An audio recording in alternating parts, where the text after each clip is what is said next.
the big story the past couple of days has that Trump wants to cut education spending on schools that teach curriculum that incorporate the 1619 project. So what that is, it's a very comprehensive study or comprehensive collection of historical material related to black people in the United States. 1619 was like the year they first came to the United States, so of course, that's how they're going to start it. Yeah, 1619 was the first time a slave ship from Africa showed up in Jamestown, Virginia. Yes, and then was it Jamestown? Or because I was listening to it was like Point Comfort, Virginia. I think it was in Virginia. Yeah. It was. They went to Jamestown. That was the first American colony. Yeah. So I was just telling you right before we started. I listened to because the New York Times has the whole 1619 podcast on Spotify. It's like, I don't know, 3 or 4 hours worth of material. I listened to it all while I was playing City Skylines earlier today, which great game, highly recommend. Just bought it. And then, but of course, there's going to be some backlash to that because the 1619 project does not take a very favorable view of America's founders or of people like Abraham Lincoln, like major civil rights figures like that. So yeah, and since that they're not looking at them very charitably.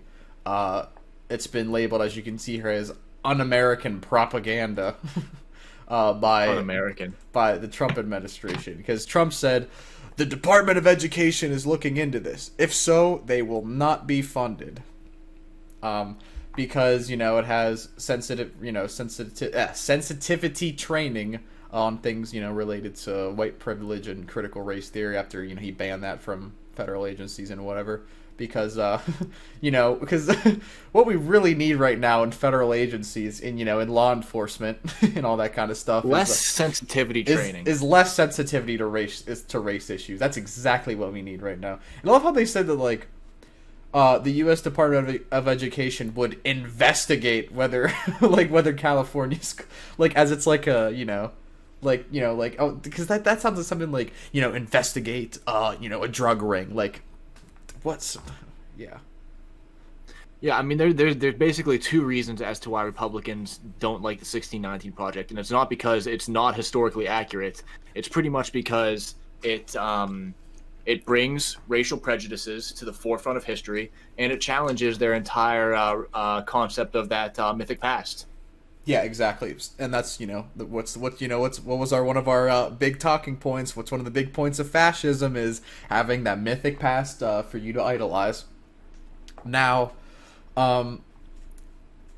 there are obviously, I'm not going to leave it out that there are historians that have contentions with some of the stuff, and as a whole, nobody's saying the whole thing is a load of shit, but individually there are some points where people are like, hey, this could be explained better, or I don't think this is 100% accurate.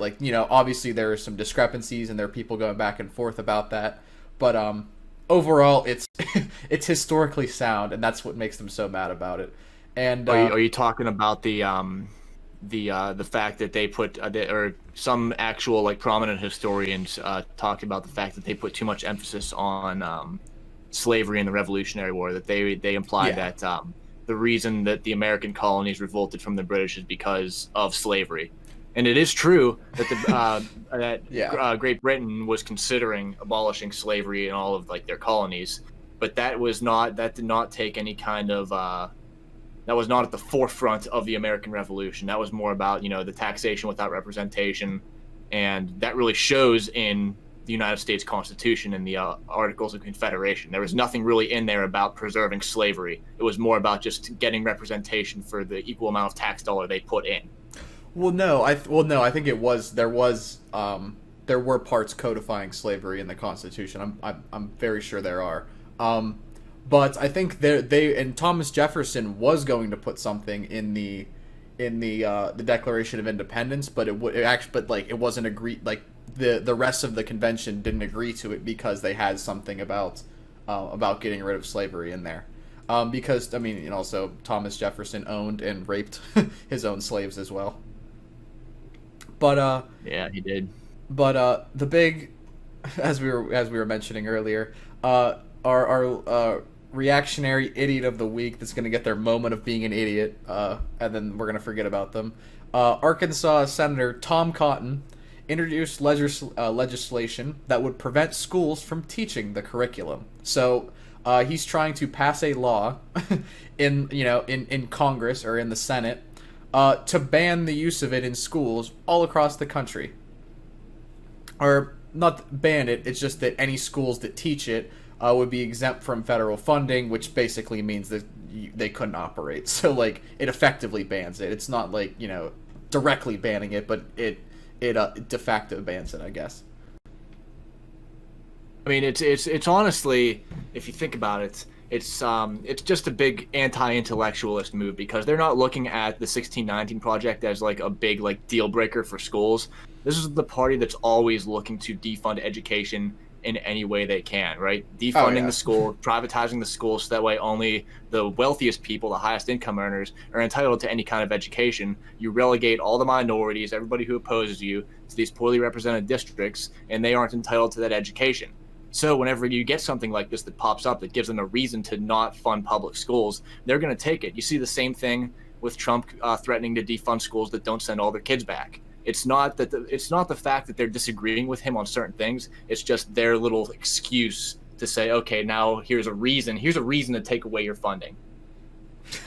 Yeah, like, and it's just that, like, since this, like, you know, there's a lot of political change going on right now, and it's just that it's just another way they're looking for an excuse to, like, to get back into the culture war. It's like, it's their, you know, because, like, you know, as it was saying here, is that Trump's been, you know, he's been fighting back a lot against people trying to make racial progress in this country, and you know, because he quotes, "Americans are exhausted trying to keep up with the latest list of approved words and phrases and the ever more restrictive political decrees." Like, welcome to just being a black person. I thought we're talking about the president that has done more for African Americans than any president in U.S. history.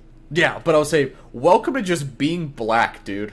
Like, Americans are exhausted trying to keep up with, like, imagine just, like, you think you're just exhausted because, like, you know, you can't, like, openly be a racist nowadays anymore. Like, imagine just... Well, no, he's a lot of Republicans are sick of just hearing about their struggles, because, you know, a lot of African American struggles, they could just, you know, sweep them off to the side, right out of your direct line of sight. But now they have to actually see them and acknowledge them and deal with them.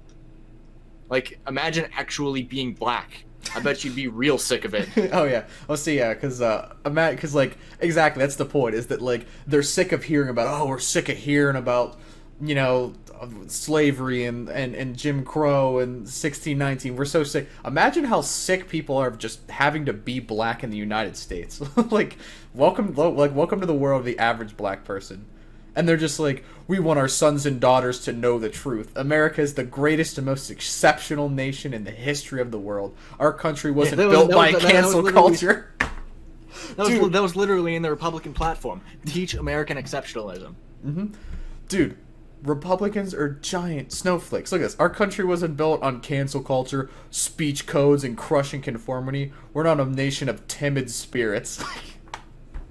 Dude, the way that Republicans... Nobody's implying by teaching the 1619 project that this feminizes society. It teaches us that that America was practically built on the backs of slaves.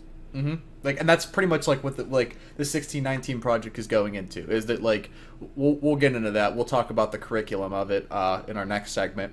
But yeah, so we'll get into that. But, like, it goes over, like, their contributions to our history, because, I mean, let's be honest, black people are very much removed from the United States history. Like, even if you know, Alec and I, we went to high school many years ago, and we were in the advanced placement history for, like, advanced placement American history, and we really only mentioned, like, slavery for, like, a little bit, and that was about it. Like, and it was it was in a classroom full of completely with white kids, so there was no, like, debate or any tension, but you know what I mean, and nothing like that. It was just, like, in a lily white classroom of, you know, in a suburb in Pennsylvania. So, like, Yeah, and it really didn't cover much other than like it went into slavery and then just like a little bit into like Reconstruction and Jim Crow, and like that was about it. Yeah, I mean, at the very least, if you don't want to remodel your entire curriculum around the fact that America was built on the backs of slaves, at least go out of your way to acknowledge that slavery isn't just some kind of like little tarnish on Americans' history. It's a vice that we have to live with. Yeah, we're still feeling the effects. America was practicing brutal slavery way past everybody else in the world, the developed world at that time. And this is also, keep in mind this too, because it's the big point Republicans like to bring up, is that like slavery's been around for this long, or they were like, there's been slaves, like you act like America's the only country to ever have slaves. Like the point is that they never had like slavery in other parts of the world, in the ancient world. It was just like an army goes in and captures a bunch of people, and like those are their slaves. You know what I mean? This was something as in like they basically treated them as less than human, like, you know what I mean? Like they found people that looked different than them, and because they looked different, they regarded them as like a lower class of people, and like, you know what I mean? That these people were enslaved specifically for their skin color, not because of like they were conquested or captured, or like one king doing other whatever feudal stuff went back on in the ancient world. This was like. And then whenever we got into things like the Industrial Revolution and the Enlightenment, they started trying to use the scientific method to justify it. They tried to. That's like we got technology. We got the old school like scientific racism and stuff.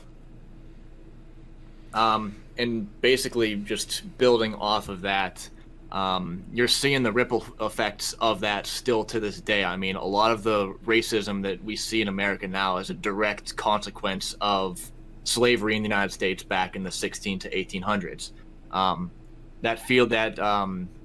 That inferiority complex that the superiority complex that we had over the African Americans is something that was unique to the transatlantic slavery. And it's that people don't like to talk about it, but like that sense of superiority still exists to this day. They don't like to admit it. Said, we're feeling the ripple effects of that. We saw them as literally subhuman, and now to that day, you see pretty much every Republican, every fascist that still believes in some semblance of segregation, saying they have lower IQs, their culture, we can't live with their culture, we can't coexist in their culture, they have to assimilate to us. Little stuff like that really cues you into the fact that feeling of superiority has not gone away 200 years later. Let's see. Oh, wait. Quick chat. Actually, I'll go after that real quick because I got one more thing to go before we end this segment. And just the major, like, the big point of the project was just to, like, and it's not, like, rewriting our history. It's just to add on to our history. You know what I mean? It's like it's adding more things into the history books. We're not, like, it's not adding anything. It's acknowledging something that's always been there. Yeah, that's what I mean. Just like adding to the curriculum. It's adding something that was always there that was just never talked about. Like they're finally like starting to talk about it now. I don't think that's a bad thing at all whatsoever. But like, whenever people start to know about this stuff, it can end up radicalizing. Like, hey, there really are problems like between black and white communities. The legacy of slavery has really carried on, and then that gets you voting one way over another. So of course Republicans want to push back on that. Yep, just like I said earlier on, it really challenges that mythic past that Republicans really bank on nowadays. Oh yeah.